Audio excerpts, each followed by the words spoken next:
Muy buenos días, bienvenidas y bienvenidos a una nueva charla económica mensual. Hoy nos acompaña, como ya es costumbre, Ángel Cabrera, socio y director de Forecast Consultores.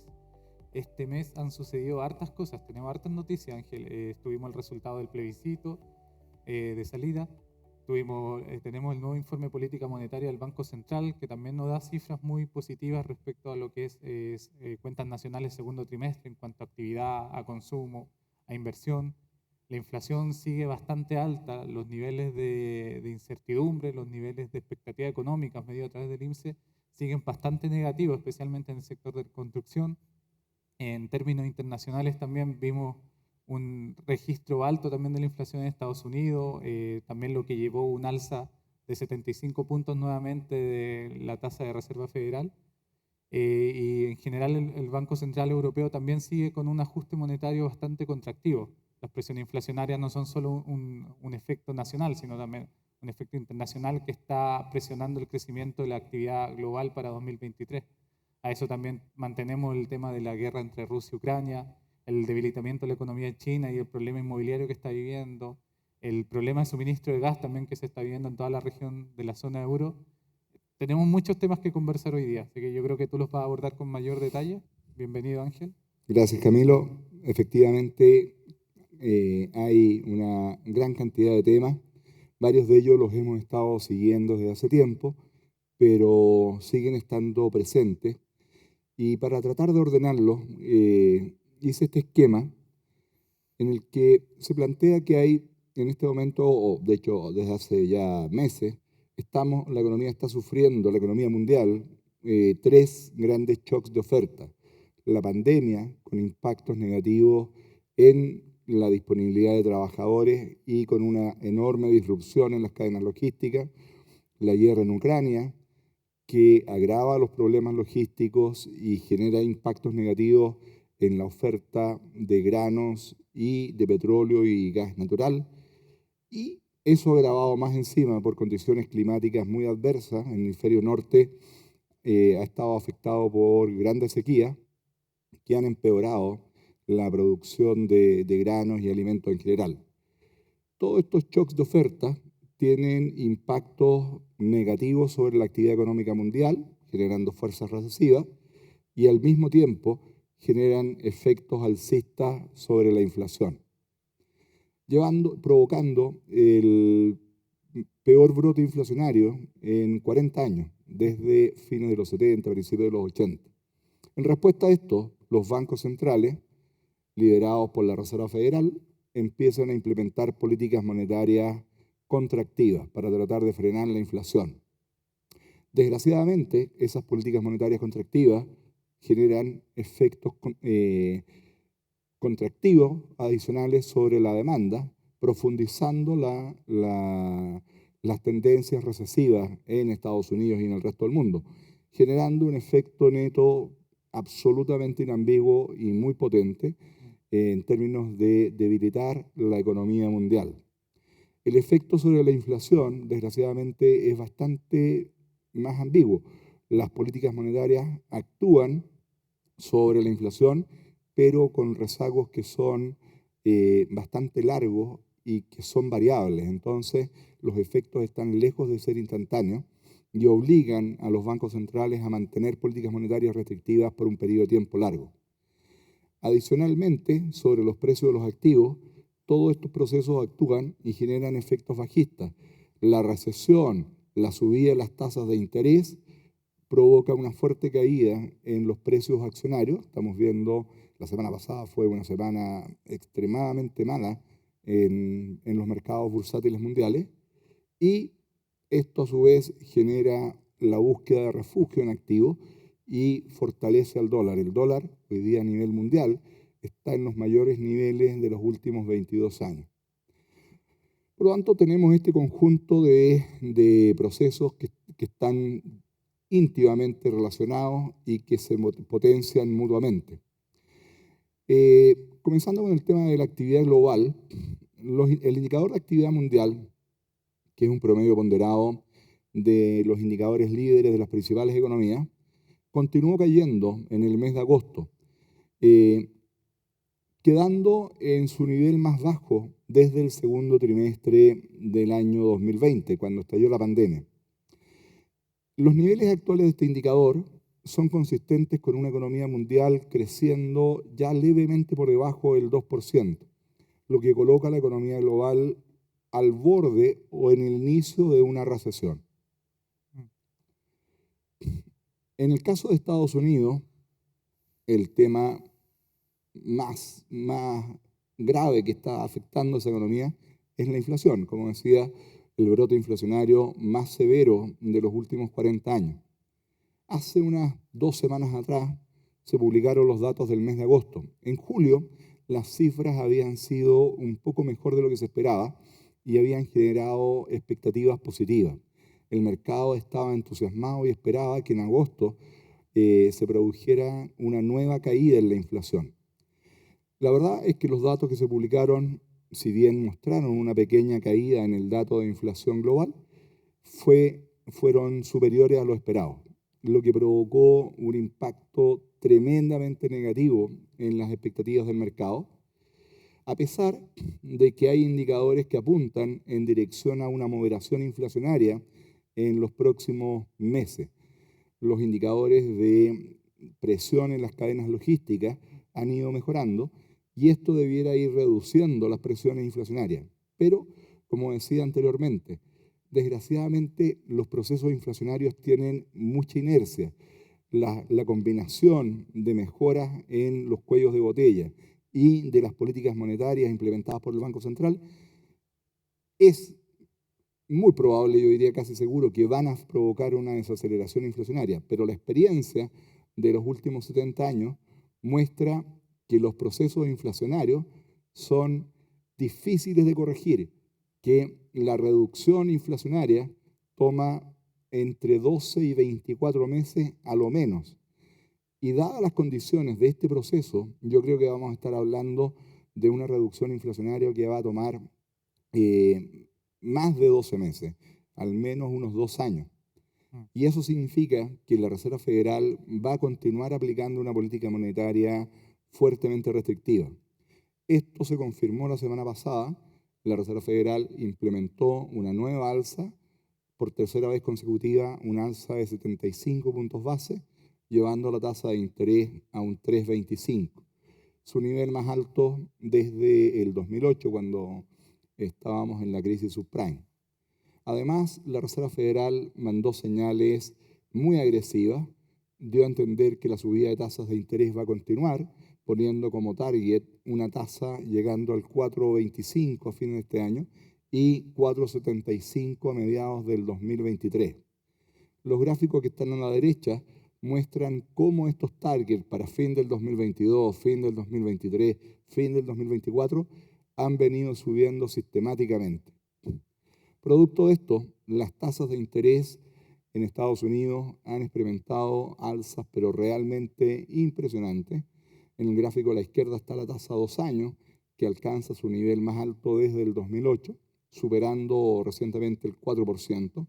Y en el gráfico a la derecha la tasa a 10 años, que es la más importante, y que a mediados de la semana pasada estaba en 3,50, pero el día viernes llegó hasta niveles de 3,70, que son también los niveles más altos en cerca de 15 años. Esto le pone una presión tremendamente fuerte a la actividad económica y a los precios de los activos, acciones, bienes raíces.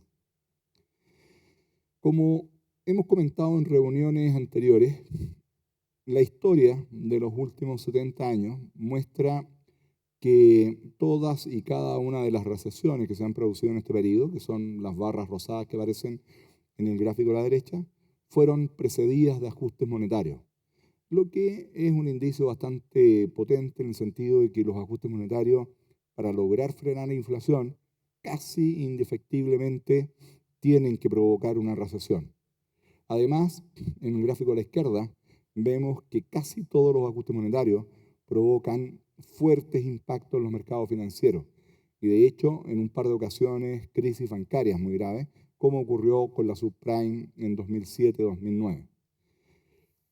El ajuste monetario actualmente en curso, que corresponde en este gráfico a esa línea negra, que tiene como target en este momento llegar hasta 475 puntos base de alza, es el tercer ajuste monetario más violento y más rápido que se ha implementado en los últimos 50 años. Todos estos ajustes monetarios provocaron recesiones, todos provocaron caídas bursátiles de más de 20%. Por lo tanto, la probabilidad de que el ajuste monetario en curso provoque una recesión y fuertes turbulencias en los mercados financieros es prácticamente una certeza. Los indicadores apuntan en esa dirección. La confianza de los consumidores se ha desplomado. De hecho, uno de los indicadores de confianza, el de Michigan, que es la línea roja en ese gráfico, cayó a niveles que son mínimos históricos, incluso por debajo de lo que vimos durante la subprime. Los indicadores de actividad en el sector manufacturero a nivel regional, todos están mostrando cifras negativas en los últimos meses. Y la confianza de los empresarios del sector de la construcción, que alcanzó máximos históricos en el 2021, se ha desplomado violentamente, volviendo a niveles similares a los que vimos en 2013-2014. La Reserva Federal, la semana pasada, además de actualizar la señal respecto a la evolución de su política monetaria, actualizó sus proyecciones de crecimiento.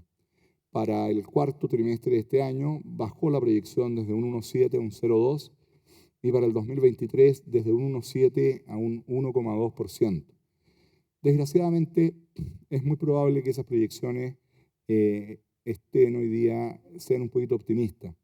Nosotros ajustamos nuestras propias proyecciones y creemos que luego de un pequeño crecimiento a un ritmo de 0,8 en el tercer trimestre de este año, lo que estamos viendo hoy día, en los próximos 3 trimestres vamos a estar viendo caídas.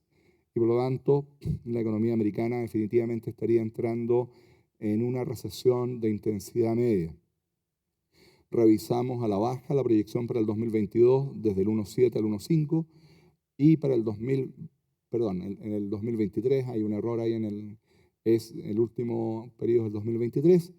Esa proyección, ahí tuvimos que revisarla fuertemente a la baja, desde un 1,2 positivo hasta un menos 0,7. Súper fuerte la caída. Sí, estamos hablando entonces de una recesión que ya no sería una recesión leve y de corta duración, estamos hablando de una recesión al menos ya de mediana intensidad. En Europa, como tú decías en la introducción, se está viviendo una situación muy compleja, producto de la crisis energética provocada por las restricciones en el suministro de gas y de petróleo proveniente de Rusia. Los precios del gas natural han alcanzado máximos históricos, y no solamente en el corto plazo, sino también los futuros para el 2023 y 2024 indican que el mercado piensa que esta situación se va a extender por lo menos durante los próximos 2 años. La confianza de los empresarios en el sector en Alemania se desplomó estrepitosamente, cayendo a niveles similares a lo que vimos en 2008-2009, durante la subprime. Y los indicadores líderes cayeron en agosto y septiembre por debajo del nivel crítico, lo que nos indica que la economía de zona euro ya empezó a contraerse en el tercer trimestre de este año. Las proyecciones tanto del Banco Central Europeo como las proyecciones del sector privado han venido siendo revisadas fuertemente a la baja. Para el 2023, el Banco Central Europeo recortó su proyección desde un 2,1 a un 0,9, mientras que el consenso en la encuesta Bloomberg ha venido cayendo y actualmente está en un 0,3%. Esto implica que zona euro va a estar entrando en recesión en el cuarto trimestre de este año y esa recesión se va a extender a lo menos hasta el segundo trimestre del 2023, a lo menos, condicional a lo que ocurra con el tema energético. Claro. A pesar de esta inminente recesión, en respuesta a las presiones inflacionarias, el Banco Central Europeo también subió la tasa de interés, 75 puntos base, dejándola en un 1,25%. Y se espera que continúe subiendo la tasa de interés llevándola hasta un 2,8%, o sea, otros 150, 160 puntos base, reforzando las presiones contractivas provocadas por los shocks de oferta, tal como veíamos en el esquema del inicio. En el caso de China, la crisis del sector inmobiliario sigue plenamente vigente. Los indicadores de actividad en el sector residencial muestran caídas entre un 40 y un 50% en los últimos 12 meses. Estos datos son realmente impresionantes y muestran la brecha que se ha ido generando entre viviendas iniciadas, viviendas terminadas y viviendas vendidas. En el gráfico a la derecha se muestran los stocks acumulados de viviendas iniciadas y no terminadas. Llega a 10.000 millones de metros cuadrados. Haciendo un cálculo simple, suponiendo que cada vivienda es de 100 metros cuadrados, que en el caso de China seguramente el promedio es más bajo, daría que hay al menos 100 millones de viviendas iniciadas y no terminadas. Y la línea de abajo nos dice que hay 2.600 millones de metros cuadrados terminados y no vendidos, por lo menos 26 millones de viviendas que están en los inventarios. Por lo tanto, la situación de sobreinversión, de sobreestoqueo, es realmente monstruosa. Además, el nivel de leverage de las empresas inmobiliarias chinas es extremadamente alto. La relación entre activos a patrimonio es de 9 veces, más del doble de lo que vemos normalmente en Estados Unidos y en Europa. Las proyecciones de utilidades para las empresas inmobiliarias, que son las que aparecen en el extremo izquierdo de este gráfico, apuntan a caídas entre un 40 y un 60% en los próximos 6 a 12 meses. La morosidad de las empresas inmobiliarias con la banca se ha más que duplicado en los últimos 12 meses. De acuerdo a estimaciones extraoficiales, entre las empresas inmobiliarias privadas, la tasa de morosidad llega casi al 50%. Prácticamente todos los días se están produciendo defaults de bonos. Las pérdidas estimadas para los inversionistas en bonos de empresas inmobiliarias chinas llegan actualmente a 130.000 millones de dólares. Y sobre los problemas generados por la crisis inmobiliaria, la pandemia sigue estando presente. Durante agosto se vieron nuevos flujos de contagio y en respuesta a eso, en línea con la política de COVID-0, habían 68 grandes ciudades que estaban en cuarentena total o en cuarentena parcial, afectando a zonas con altos niveles de producción industrial y también a algunos de los principales puertos de China, agravando los problemas logísticos no solamente para China, sino que también para el resto del mundo. Producto de esto, hemos revisado fuertemente a la baja nuestras proyecciones 2022-2023. Para el 2022, desde un 3,5%, después bajamos a un 3,1% y ahora un 2,9%. Y para el 2023 estimamos un crecimiento de 2,5%. No muy diferente, no mucho mejor que lo que fue el 2020, cuando estalló la pandemia. Estos niveles de crecimiento de China son menos de la mitad del crecimiento promedio de los 10 años anteriores, que fue un 7,7%, lo que coloca a China en una situación marcadamente recesiva. La recesión de China es especialmente grave, peligrosa para los mercados de las materias primas. En el gráfico a la derecha, la línea roja es uno de los indicadores que muestra actividad en el sector residencial, con caídas de 40 a 50%. Las líneas de los otros colores son importaciones de China de maquinaria pesada, de productos minerales y también de químicos y petróleo. Y todos estos indicadores muestran caídas que están entre el 10 y el 15%. Los países más afectados producto de esta caída en las importaciones de China son obviamente los productores de esos insumos. Y Chile aparece en cuarto lugar por nuestra exposición a través del mercado del cobre. Por lo tanto, la crisis china es uno de los elementos de peligro para la economía mundial y para la economía chilena. Qué particular que en China siga la política COVID-0 bastante fuerte, cuando la tendencia en la eurozona, en Estados Unidos, incluso ya acá a partir de octubre, es dejar de usar la mascarilla, ya pasa a ser más una endemia que una pandemia. En cambio, en China sigue ese temor por una masificación de los contagios, y la política es súper dura, súper cruda de llegar a cuarentena nuevamente. Sí, muy probablemente esa política de COVID-0 se debe a que el gobierno chino sabe que si se produce una situación como la que se vivió en Europa, en Estados Unidos, con millones de personas enfermas, los sistemas de salud de China no van a dar abasto Mm, y se produciría una saturación completa que mostraría una de las debilidades del sistema estatal y probablemente tendría implicancias políticas muy negativas. claro. Entonces, no están dispuestos a correr ese riesgo. Ahora, el debilitamiento de China está provocando caída en los precios de las materias primas. El índice CRB muestra una caída de un 15% respecto a los máximos de fines del año pasado, principios de este año. Y dentro de las agrupaciones que han tenido caídas más fuertes están los metales industriales, que están directamente relacionados con la economía china y especialmente el sector inmobiliario. Claro. Caídas entre un 20 y un 30% en aluminio, hierro, acero y también en el caso del precio del cobre. De hecho, el viernes pasado el precio del cobre profundizó su caída y creo que terminó en los 330 y tantos centavos. Sí.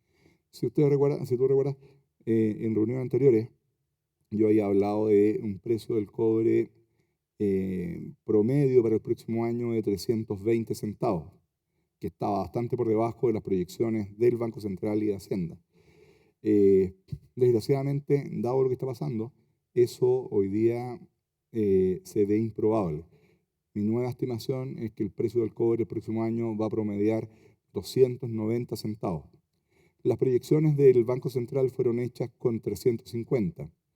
Esos 60 centavos implican una diferencia de cerca de 10.000 millones de dólares menos en exportaciones. Las proyecciones de Hacienda fueron hechas con 390 centavos.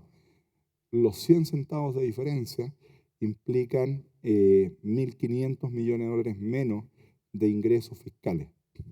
Por lo tanto, lo que está pasando con el cobre tiene implicancias negativas para actividad económica, para las cuentas externas y para las cuentas fiscales. Una de las razones que me lleva a pensar que el precio del cobre va a continuar cayendo es que luego de varios años en que los crecimientos de la producción han quedado por debajo de los crecimientos de la demanda, llevando a los inventarios a niveles que son extremadamente bajos, lo que ha permitido aguantar un poquito la presión bajista. Para el 2023 se proyecta que la oferta de cobre va a crecer más que la demanda, generándose un excedente de 329.000 toneladas. Si eso es correcto, entonces la presión bajista sobre el precio del cobre va a ser todavía más intensa. Claro. Y eso es súper relevante al momento de las discusiones que se están dando ahora en cuanto a la agenda pro inversión, en cuanto a la reforma tributaria, en cuanto a las estimaciones que se están haciendo, quizás con cifras, como dices tú, más cerca a 3,5 más que al 2,9 o incluso más bajo. Así es. De hecho, los ingresos fiscales, como te decía, se van a ver, pero fuertemente afectados. Sí. Los datos de actividad en Chile están condicionados al tema político. Como tú decías, sin duda el hecho más relevante del último mes fue el resultado del plebiscito de salida el 4 de septiembre, con un resultado un tanto sorpresivo por la magnitud del triunfo de la opción del rechazo. Lo que sin duda reduce, si no elimina, la probabilidad de los escenarios más negativos que uno podía imaginarse en caso del triunfo del apruebo.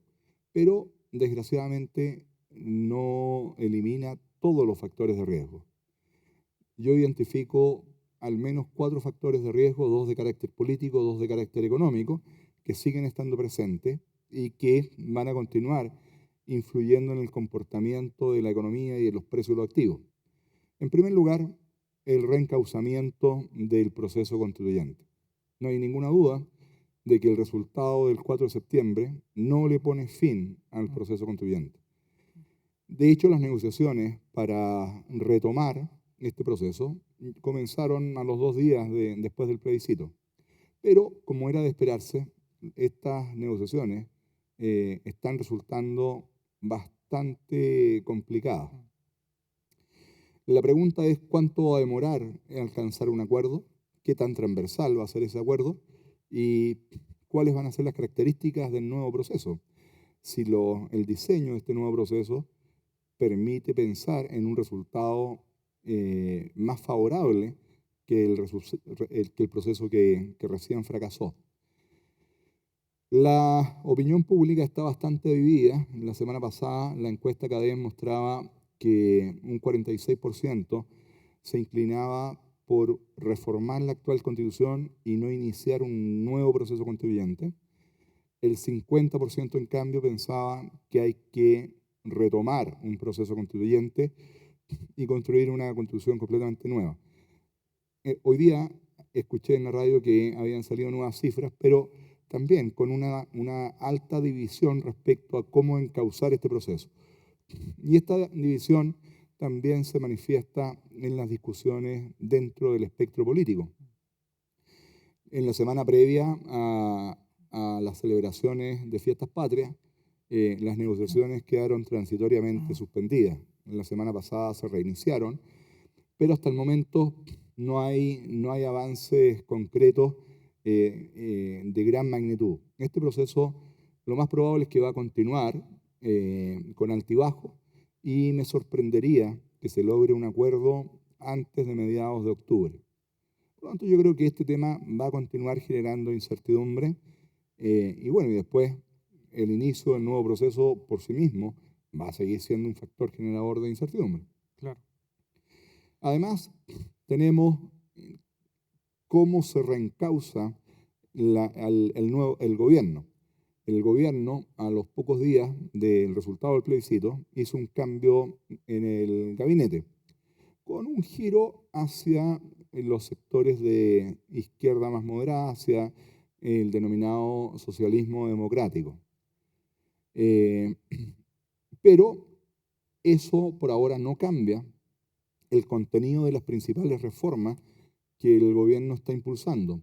La reforma tributaria, la reforma de pensiones, las reformas laborales, siguen siendo reformas bastante radicales. Es verdad que el gobierno presentó 27 modificaciones al proyecto de reforma tributaria, pero mi lectura de esas modificaciones no cambia el hecho de fondo de que esa reforma tributaria es extremadamente anti-inversión, anti-ahorro. Aumenta la carga tributaria en más de un 50% sobre los ingresos de las personas y de las empresas. Eso no puede ser neutral en sus efectos sobre el ahorro y sobre la inversión. Y las condiciones que tenemos hoy día, cualquier cosa que vaya en contra del ahorro y la inversión, claramente no ayuda. Es verdad que el ministro también presentó una agenda pro inversión, pero paradójicamente, varias de las medidas en esa agenda pro inversión son o moderaciones o postergaciones de medidas contempladas en la reforma tributaria, reconociendo que esas medidas son anti-inversión. El moderarlas, el postergarlas, no las hace buenas, las hace en el mejor de los casos menos malas, pero en realidad no hay un verdadero incentivo a la inversión. Además, las fuerzas políticas dentro de la coalición de gobierno están profundamente divididas. El episodio de Nicolás Cataldo fue una muy clara muestra de eso y las presiones que ejerció el Partido Comunista para ubicarlo en otra designación. Muestra claramente que los sectores de extrema izquierda dentro del gobierno no están dispuestos a renunciar a perder cuotas de poder. Y no solamente usan los factores de presión dentro del gobierno, sino que también los mecanismos de presión tradicionales, que es la violencia en las calles. Los días posteriores al plebiscito vimos un fuerte aumento de los actos de violencia y el fin de semana posterior, el fin de semana del 11 de septiembre, se produjeron situaciones extremadamente graves. Por lo tanto, el tema de la estabilidad política, sin duda que sigue siendo una gran interrogante y un factor que genera incertidumbre, genera inestabilidad, que desalienta la inversión.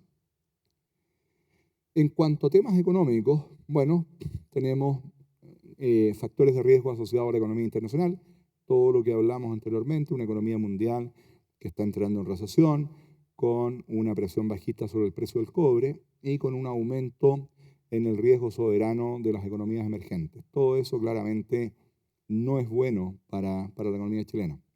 Y a nivel local, tenemos una economía que estuvo completamente estancada en el primer semestre y que se encamina en forma inexorable a una recesión que va a empezar ahora en el segundo semestre de este año, con una importante destrucción de empleo y en un contexto de grandes desequilibrios macroeconómicos.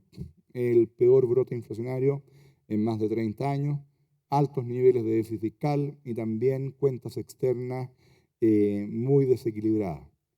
Un contexto macroeconómico muy, muy complejo. ¿Qué nos muestran los datos? Estos datos acá vemos los niveles de actividad, el Producto Interno Bruto trimestre a trimestre, y se observa lo que mencionaba. La economía chilena en el primer semestre, las últimas dos barras, se estancó.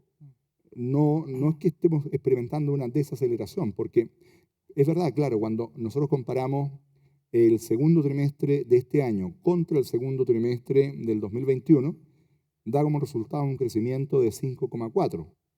Y por eso que se habla de que la economía se viene desacelerando. Pero la verdad es que ese crecimiento es por la base de comparación. La economía chilena dejó de crecer en el cuarto trimestre del año pasado. En el primer trimestre de este año ya hubo una pequeña caída. En el segundo trimestre estuvimos completamente estancados. En el caso del consumo, que tuvo un crecimiento explosivo en 2021 por los 51.000 millones de dólares retirados de los fondos de pensiones y los 36.000 millones en transferencias fiscales, cuando no hubieron más retiro de fondos de pensiones y las transferencias fiscales empezaron a disminuir, el consumo se estabilizó en niveles altos, pero ahora ya en el segundo trimestre empezamos a ver una caída. La caída que estamos viendo se ha producido más tarde y no ha sido tan intensa como podría haber sido, porque las familias chilenas han estado echando mano a los ahorros excedentarios que les quedaron de los retiros de los fondos de pensiones. A mediados del año pasado, esos fondos excedentarios eran poco más de 30.000 millones. En julio se habían reducido a 4.100 millones. Mi estimación es que estos fondos se van a agotar en octubre o noviembre de este año.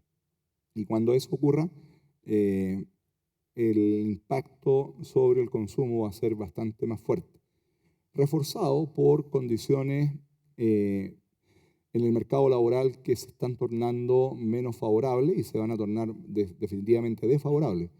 La tasa de desempleo, corregida por estacionalidad, ha permanecido estable en un 7,6% en los últimos 5 meses. Sin embargo, la creación de empleo ha venido disminuyendo. Entre julio del 2020 y julio del 2022, la economía chilena generó poco menos de 1.800.000 empleos. En el segundo semestre del año pasado y en los primeros meses de este año, se estaban generando entre 60 y 80.000 empleos mensuales. Pero en los últimos 2 meses, las creaciones de empleo se redujeron. 14.000 empleos en junio y 22.000 empleos en julio. Mi estimación es que en los próximos 12 a 18 meses se va a producir una destrucción de entre 200 y 300.000 empleos, provocando un fuerte aumento en las tasas de desempleo. Además, producto de la inflación, los salarios reales vienen cayendo con fuerza, una caída interanual de 3% en el mes de julio, la peor caída desde la crisis asiática en el año 97. Y todo esto acompañado con un desplome en la confianza de los consumidores a niveles solo comparables con los que vimos en el segundo trimestre del 2020, cuando se produjo la pandemia. Claro. El problema actual no es la pandemia, es la inflación. Entonces, todo esto apunta a un ajuste fuertemente contractivo en el consumo. Mi estimación es que el consumo privado el próximo año va a experimentar una caída entre un 6 y un 8%, con impactos muy fuertes en, sobre todo, los sectores de bienes durables, electrodomésticos, tecnológicos, mejoramiento hogar y también las ventas de automóviles. Ya estamos viendo las primeras señales de esta caída. Las ventas minoristas vienen cayendo desde mediados del año pasado. Las importaciones de bienes de consumo empezaron a caer a comienzos de este año. Estas caídas se van a profundizar severamente en el segundo semestre de este año y con más fuerza en 2023.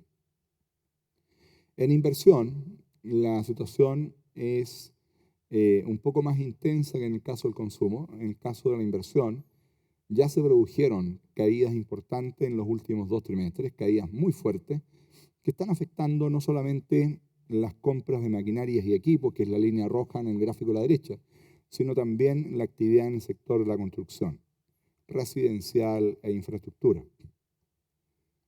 La confianza de los empresarios, de acuerdo al indicador de ICARE, ha continuado cayendo y en agosto llegó a un nivel que es similar al que veíamos en 2008-2009, en la crisis subprime. Estos niveles de confianza empresarial son consistentes con una destrucción de empleo en la línea de lo que mencioné antes y también con bajos niveles de inversión. En línea con eso, el sistema de evaluación de impacto ambiental mostró una caída de un 58% en el monto de proyectos ingresados en los primeros 6 meses del actual gobierno.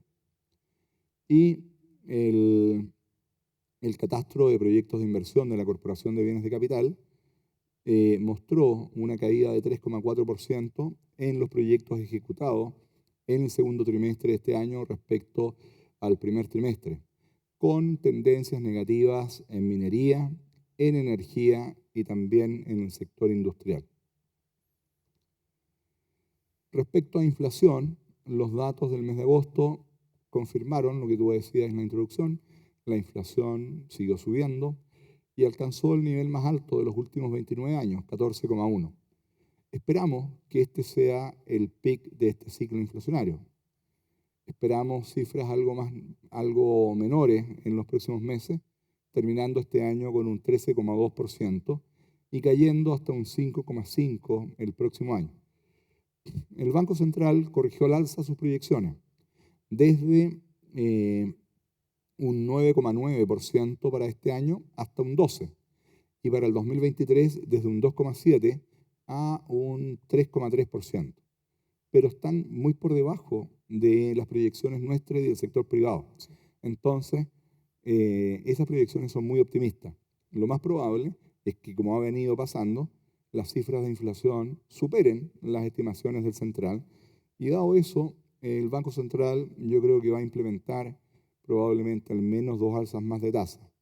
Yo esperaría alzas de 50 puntos base en las reuniones de octubre y de diciembre. Los datos de IMACEC correspondientes al mes de julio muestran que este estancamiento que vimos en el primer semestre se está transformando ya derechamente en una caída.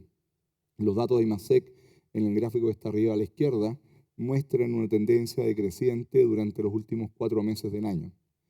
Vemos un sector minero que hace 11 años que no tiene una tendencia de crecimiento, pero que en los últimos 12 meses ha estado en promedio por debajo de ese nivel plano de los 11 años anteriores.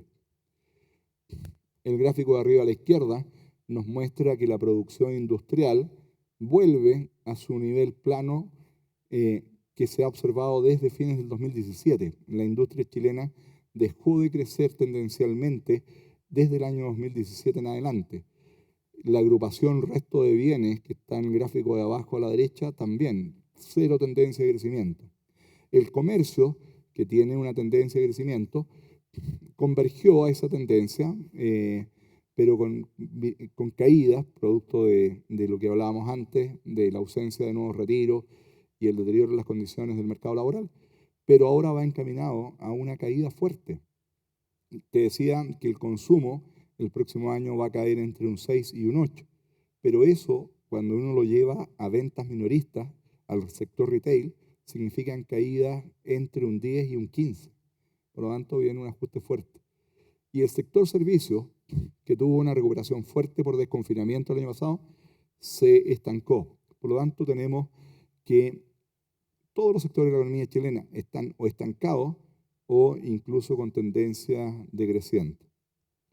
Producto de eso, nuestra proyección 2022 no ha cambiado. Mantenemos una proyección de crecimiento de un 1,2% en el año, pero que implica caídas en los niveles de actividad del tercer y cuarto trimestre.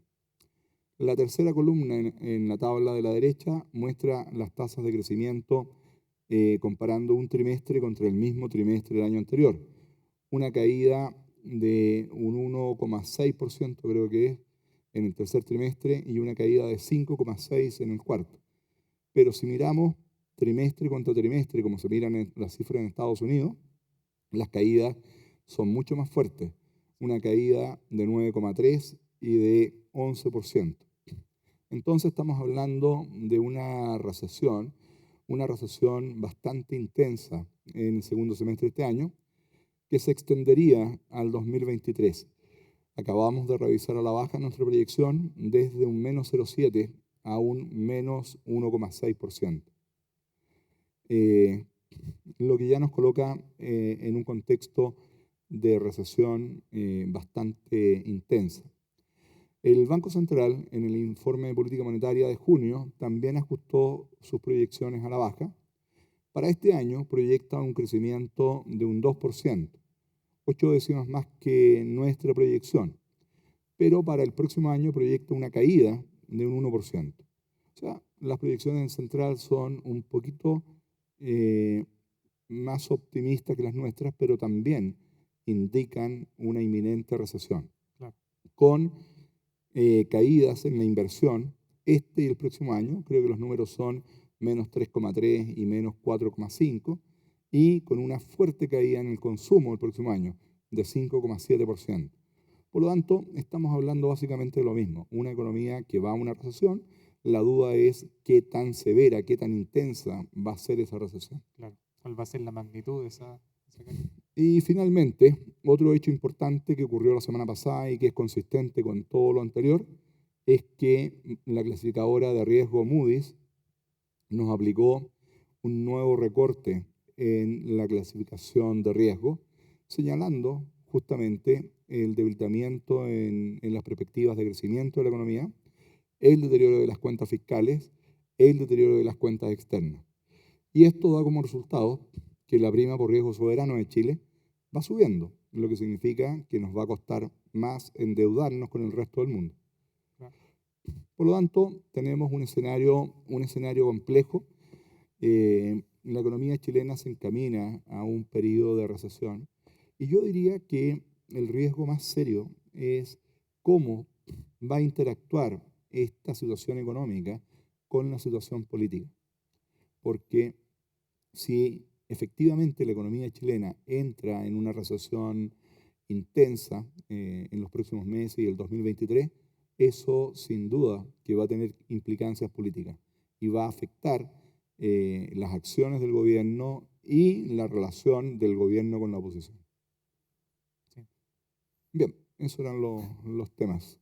Coincido harto contigo y creo que el riesgo que veíamos hace unos meses atrás de una posible recesión en Estados Unidos y cómo eso podría impactar en términos globales, efectivamente se está concretando. O sea, no me dejaba de llamar la atención a medida que avanzabas en Estados Unidos, en Europa, en China, cómo se está replicando un poco los efectos macroeconómicos en todas las zonas. O sea, finalmente Chile se va a ver también perjudicado, siendo también parte de economía emergente, se va a ver más perjudicado probablemente.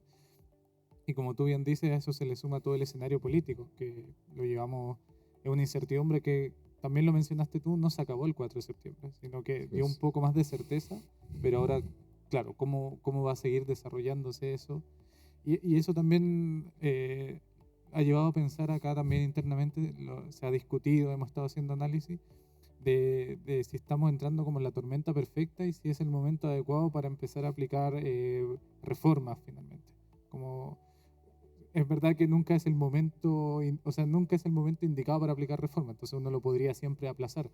Pero si efectivamente, ¿cuál es el riesgo de con las proyecciones que se está haciendo, la recaudación que se está buscando, cuánto de eso efectivamente se va a lograr recaudar? Y creo que también lo conversamos en una charla anterior que preguntaban si podía darse una situación similar a lo que fue el gobierno, al segundo gobierno de Michelle Bachelet, también con un efecto similar, dejando fuera mucho otro efecto, pero en que la reforma no logró recaudar lo que se esperaba y por lo tanto los niveles de inversión y crecimiento fueron mucho más bajos de lo estimado inicialmente.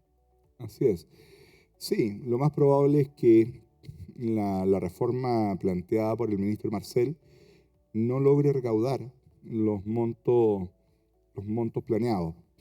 Pero yo diría que lo más importante ahí no es cuánto se va a recaudar o cuánto no se va a recaudar. El tema es que, ¿para qué se va a recaudar? La idea básica, la premisa básica detrás de la reforma tributaria y todas las otras reformas que plantea el gobierno es que el Estado tiene que ser más grande. Y para eso se necesitan 3, 4 puntos del PIB. Y tiene que ser más grande porque, según la visión ideológica de los que conforman el actual gobierno, el Estado es el único que tiene que está éticamente capacitado o autorizado para proveer servicios públicos. Que el sector privado no puede ser proveedor de servicios públicos porque el sector privado funciona en base al lucro, a buscar rentabilidad. Entonces, ellos parten de la base de que solo el Estado puede prestar servicios de salud, de educación, de pensiones, incluso de vivienda, a pesar de que la evidencia es contundente. Los servicios de salud, los servicios de educación prestados por el Estado, la calidad es extremadamente mala.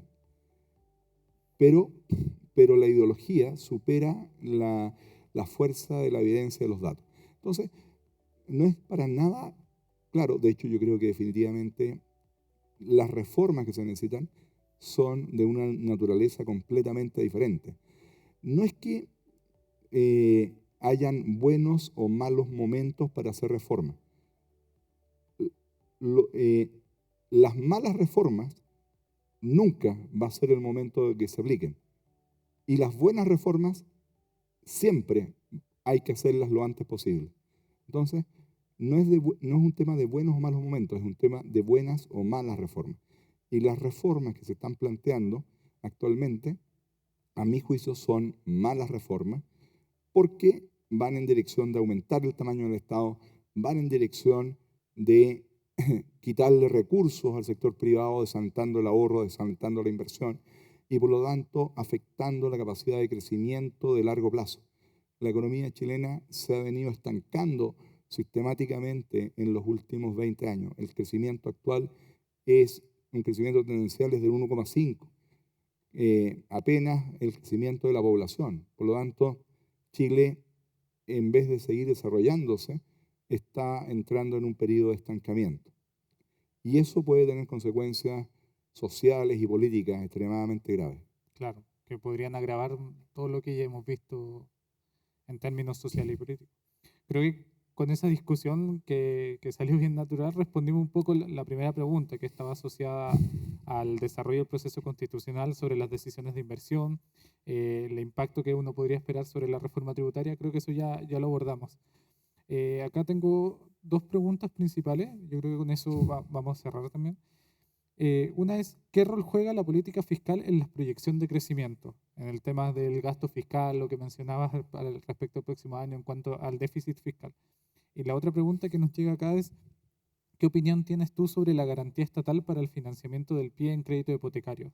En esta medida que se ha conversado también, se ha discutido acá, respecto a la adquisición o siendo un incentivo en la demanda de la compra de la primera vivienda. Ujú. A ver, respecto al rol del presupuesto fiscal, es muy importante porque el, el gobierno maneja recursos por cerca de 90.000 millones de dólares, es decir, en torno a un 30% del PIB. Bueno, eso varía todo, año a año, ahora debe ser un poquito menos. Entonces, lo que haga el gobierno con esa cantidad de recursos, sin duda que tiene incidencias en la economía. Y además necesita levantar el financiamiento y ahí viene todo el tema de los impuestos. Los lineamientos que han empezado a aparecer en la prensa hablan de un crecimiento del gasto en 2023 que estaría entre un 4 y un 5% real, que sería una expansión moderada, pero que si la economía se contrae un 1%, un 1,5%, significa que, bueno, una vez más, el Estado crece, generando más presión sobre la necesidad de levantar impuestos y recaudar plata desde parte del sector privado. Una economía cayendo un 1,5% el próximo año implica que los ingresos fiscales van a caer y por lo tanto el déficit fiscal muy probablemente va a aumentar, agravando la vulnerabilidad que veíamos y lo que está justamente ahí en esa tabla, Claro. el mayor riesgo país. Respecto al tema de este aval del 10% para créditos hipotecarios, primera vivienda, a ver, yo creo que es una herramienta que puede ayudar, que puede estimular la demanda de viviendas, la compra de viviendas, eh, pero que llega en un momento en que va a ser complejo. Complejo porque la banca, en este contexto recesivo, está bastante más cautelosa con su política de crédito. Y en segundo lugar, porque las personas también, cuando empiezan a ver una situación de recesión, cuando los niveles de confianza están en niveles tan bajos como los actuales, por más que el Estado les ofrezca ese aval, la decisión de tomar el riesgo de comprar una vivienda eh, se ve complicada. Entonces, creo que va a haber un efecto, que va a ser un efecto positivo, pero que va a ser un efecto acotado, que no cambia radicalmente la situación. Sí, efectivamente, un escenario complejo para el sector de la construcción en el que estamos viviendo. Ángel, nuevamente agradecerte mucho por la charla. Ha sido muy interesante, quizás no con las mejores noticias. Y esperamos también, los dejamos invitados a una próxima charla económica el próximo mes, los últimos viernes de cada vez, como ya es costumbre. Ángel, muchas gracias. Gracias, Camilo. Me despido de todos. Hasta luego.